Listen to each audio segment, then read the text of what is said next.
দারাজ থেকে যে কোনো পার্সেল আসলেই আমি সবসময় এক্সাইটেড থাকি কখন পার্সেলটা আনবক্সিং করব আর কি নতুন রেসিপি ট্রাই করব।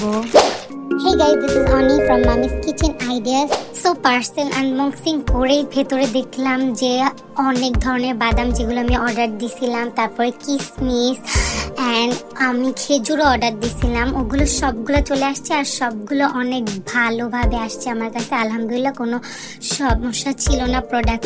দেন এই সবগুলো উপকরণ দিয়ে আমি একটা মিল্কশেক ট্রাই করতে চাচ্ছি, যেটা প্রোটিন মিল্কশেক।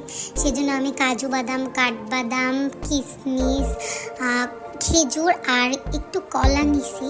কলা নিয়ে সেগুলোকে ভালোভাবে ধুয়ে একটা ব্লেন্ডারে সুন্দর মতো সবগুলো একসাথে ব্লেন্ড করে নিয়েছিলাম। সেই জন্য প্রথমে খেজুর, তারপরে কাজু বাদাম, এরপর আমি এখানে একে একে কালো কিশমিশ অ্যাড করছিলাম।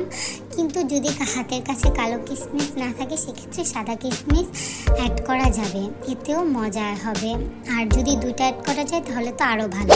তো আমি কাঠবাদামগুলো অ্যাড করে দিচ্ছিলাম আর আমি এখানে মিল্ক পাউডার ইউজ করছি 3 টিস্পুন।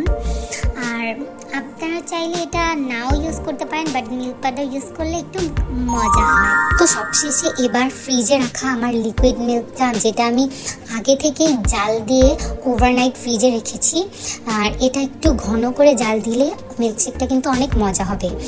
দেন আমি লিকুইড মিল্কটা অ্যাড করার পরপরই এখানে আমার পরিমাণ মতো হানি অ্যাড করে নিছি।